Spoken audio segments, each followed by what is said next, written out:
Hi guys, Larissa at Prodigal Pieces. You know I love to create and DIY, and I'm here to share with you something that happens to the best of us. We'll throw that favorite item of ours into the wash and out it comes with a bleach stain. Has that ever happened to you? Super frustrating. It's happened to me on occasion. It doesn't happen too many times, but man, it hit my favorite little bib dress here that I found ages ago. I had actually found a pair of bib dresses from Eddie Bauer at the thrift store that were my size. I'm tall, it's hard to find and fit right. And one was linen and one was this kind of jersey, super comfy cotton here. And out it came. I think I remember that I had bleached something very lightly, just a little dab to bleach a spot, and I rinsed it and tossed it in the wash, not knowing this was in there. And of course didn't wash right away. So you'll see in the pictures that I had a couple bleach spots show up.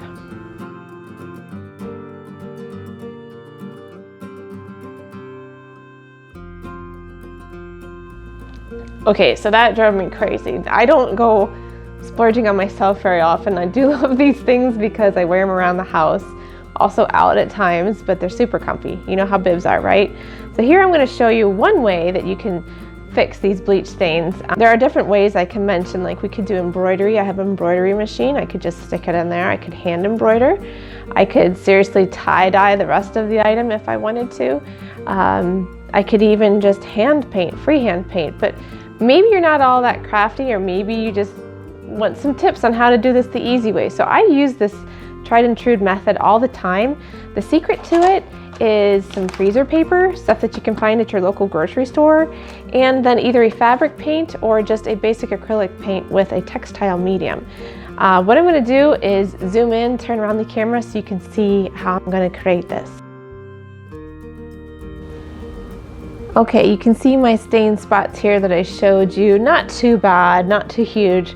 The key is to figure out what you want to do. Do you want to make this, you know, have something that's cutesy, floral, whatever. What I did was I found a graphic online that was some daisies that I thought would kind of hit where the stains are. Mind you, I can make different stencils out of different items and just patch them on as I see fit to the stain, but this one will kind of cover the whole thing. And since this is a dress for me, I'm going with the daisy pattern. I put this on my light pad here. You could totally do this on a window. That's where I normally do it. Just tape it on, and then we're going to trace our graphic here, and I will show you the next steps. I've taped the graphic onto my light pad, and these are really great. I'll have the link for this below. We use it all the time, and I bought them all for my kids. They love it.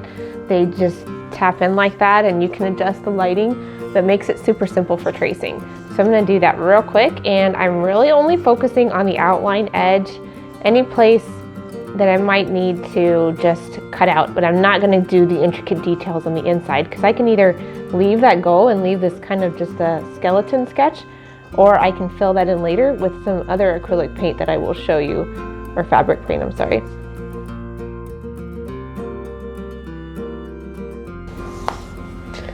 Okay, so there we go. I've got my item traced onto my freezer paper, cut to the same size.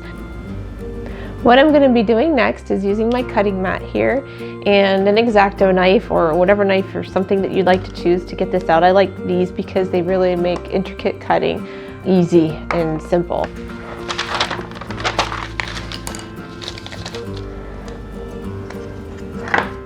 So be careful, be smart, don't hurt yourself, but you're just basically going to think in reverse of your graphic when you do a stencil, and we're going to just cut out what we see here. Okay, so I went around there, and again, you kind of got to think in reverse when you're thinking stencils. So I'm going to remove this part, which is actually, you could still use this. You could use this for another thing where you paint actually around it, and then when you pick it up, you'd have the image left. So I'm going to set that aside, and what I've got left here is this empty opening. Now, I did want to make note that I did reserve these little pieces that would be like the fill-in spots in between, because those are crucial to finishing the design. It's better to pick a design that doesn't really need that. So first time around, maybe pick something kind of basic, but feel free to use coloring pages. Like I said, you can find graphics and images online, pretty much whatever you want to use. But basic designs are what's pretty essential for this. So you can see that I'm going to line this up right over my spots, making sure that I'm covering them. And I'm going to take an iron that's set at a pretty high heat. And mind you, my garment's been washed. The textile medium suggests just washing and not using a fabric softener, but if you need to iron it beforehand. But I'm just gonna basically iron this on right where I wanna have it. And then I'll do those little fill-in parts next. I want to note too that I did slip a piece of scrap paper underneath here so that when I paint, it's not going to bleed through and catch the front, which would obviously make the problem worse that I'm already dealing with. So I'm just gonna do an extra check here. Now, using my picture for reference, I have some blank spots that I need to put these little things in that I cut out back where they go. So when I paint, it makes it look right.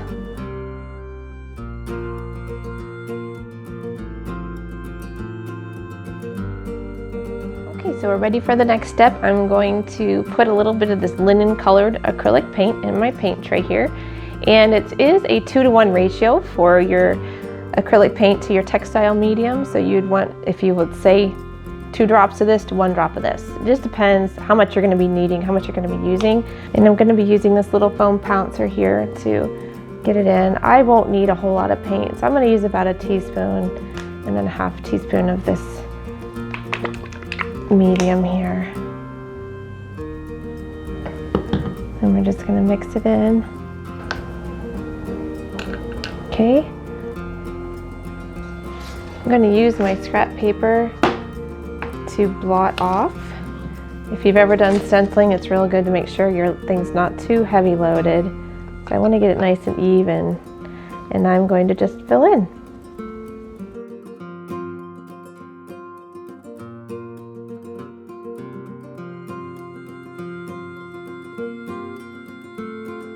Okay, so now we're done. We're gonna go ahead and let this dry thoroughly. I'm gonna go ahead and pull this off and show you. I usually like to pull it off wet just in case it tends to pull off paint when it starts to dry. So this is a good way to get that done there. The best part of this is you can reuse this stencil, believe it or not. You could let this dry and then use it again. I've done it several times and I've made firewood totes and different things. Looks pretty good there. I'm going to let it dry, and then I'm actually going to be adding in some detail with just a brush, again using acrylic paints with a textile medium. You could embroider around this, you could add some beadwork, you could definitely have a whole lot of fun with this. My whole thing was to just cover up that stain so I can wear these again without worrying about somebody staring at my back. So I'm going to let this dry and show you what I'm going to do next. Okay, so I'm back. I have let this dry for about 20 minutes. It's still lightly damp, but enough that I think I can keep going. What I've done is added some different colors here, a green and a white, mixed in with the textile medium again. I do have this darker brown that is fabric paint that I might be applying once everything's all dried just to create some shadowing. But seriously, you can have fun with this. Like I said, you could add glitter paint, you could add puff paints, you could add whatever you like. The whole idea is to hide that bleach stain that we had there. So I'm going to go around with my white to start off as the base, not filling in totally because I want that shadowing kind of to happen in the background, but just pulling in, using my picture here as reference to create my daisies. This is, like, again, real rustic.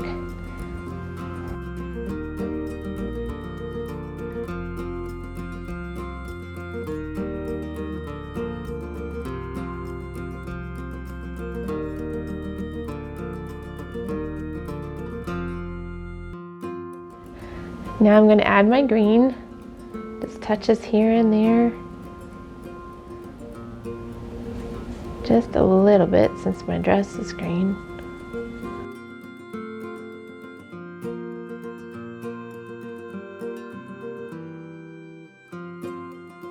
Now for this next part, I'm using a basic Q-tip. You could use a brush, but I'm trying to show you you can do this. You can really do this with anything that you have at home.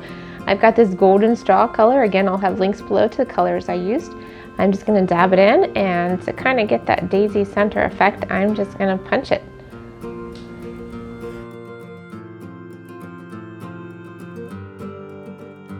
Now, as I mentioned, I have this brown that's all ready to go, and again, I'm using some basic artist brushes too, some round and some square brushes. My favorites are the number 6 and number 8 round. This one I have here. This makes it nice. So here I'm just gonna add in some basic detailing, you know, spines to the leaves, things like that, just to kind of give it a little more depth. Anyway, some dots to my centers and my daisy.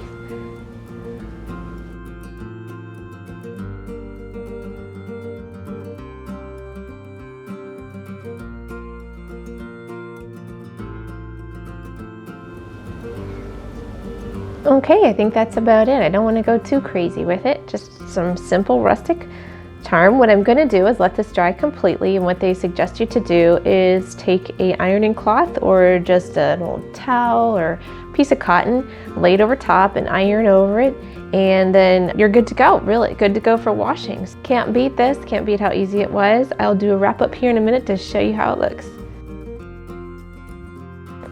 Well, there we go. My bibs are saved and I'm so excited. No need to throw them out or donate them, you know, cut them up into rags. Here we go. Take a peek. Yeah. What do you think? Pretty cute, eh? See again. I'm excited that I got to save some of my favorite bibs. I still have my linen pair. I wear those. They have a design on them, but I love my natural fabrics. Can't say enough good about them. The fact that I found them at the thrift store was a bonus even yet. And the fact that I was able to save them after the few years that I've had them, I've had a couple years, still can keep going strong, still enjoying them. And I hope that I've encouraged you. I invite you to come over to my blog, prodigalpieces.com, where I have all sorts of DIYs for you right there on the blog. I even have a free newsletter that you can sign up for. It comes right to your inbox. I would love to hear down below what you think of this. What would you do done differently? I always love your feedback, so leave me a comment and also subscribe. I can't say enough. I do this for you. I do this to inspire you, to encourage you. So please sign up, subscribe, let me know you're there. And until next time, please join me for my reduce, reuse, refashion projects that I share with you each month, last Thursday of each month currently. I can't wait to see what we have next. Until next time, bye!